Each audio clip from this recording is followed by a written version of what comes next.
साथियों नमस्कार। आप देख रहे हैं सुशील कुमार उपाध्याय यूट्यूब चैनल। साथियों, आज की विशेष रिपोर्ट हम कौशल रोजगार निगम हरियाणा के संदर्भ में आप तक पहुंचाएंगे, जहां पर सरकार कौशल रोजगार निगम के जरिए नई अस्थायी नियुक्त मेरिट पर करेगी। क्या आने वाले समय में इसमें साक्षरता कर्मियों की भी सेवा सरकार जोड़ेगी? तमाम पदों के संदर्भ में हमने जानकारी दी।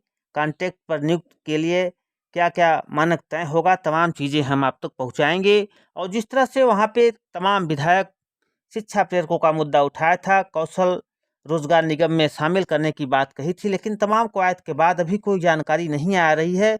लेकिन हरियाणा कौशल रोजगार निगम के जरिए नई अस्थायी नियुक्त मेरिट पर होगी, ये बड़ी जानकारी आ रही है हरियाणा की तरफ से। हरियाणा कौशल रोजगार निगम के जरिए प्रदेश सरकार के बोर्डों, निगमों, विभागों, अन्य में जिन जिन नए अस्थायी कर्मचारियों की नियुक्त होगी, उनका चयन मेरिट पर होगा। इसके लिए department of contractual personal policy 2022 में चयन का मानदंड तय कर दिया गया है। मुख्यमंत्री मनोहर लाल ने इन पॉलिसी को मंजूरी दे दी है।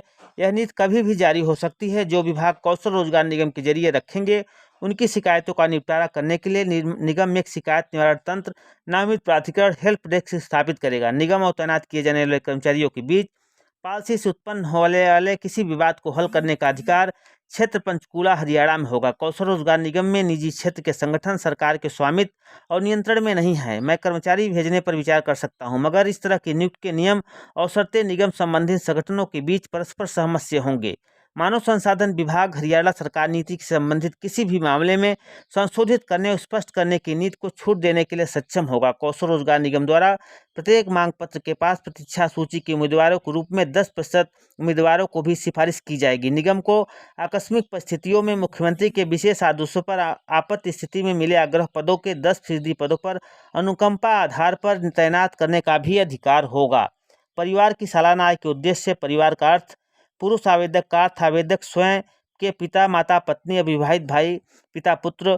महिला के आवेदक का अर्थ अविवाहित महिला आवेदक स्वयं उसके पिता, माता, अविवाहित भाई। विवाहित महिला आवेदक का अर्थ विवाहित महिला आवेदक स्वयं उसके पति, ससुर, सार, अविवाहित जेठ, देवर और पुत्र। तलाकशुदा महिला का अर्थ तलाकशुदा महिला आवेदक स्वयं उसके पिता, माता, अविवाहित भाई और पुत्र। शैक्षिक योग्यता के लिए अधिकतम 20 अंक मिलेंगे और जॉब रोल के लिए न्यूनतम स्किल योग्यता तय नहीं होगी, मगर जिस उम्मीदवार के पास संबंधित इंस्टीट्यूट सर्टिफिकेट यानी ITI आदि का सर्टिफिकेट होगा, उनको 20 अंक अलग से दिए जाएंगे।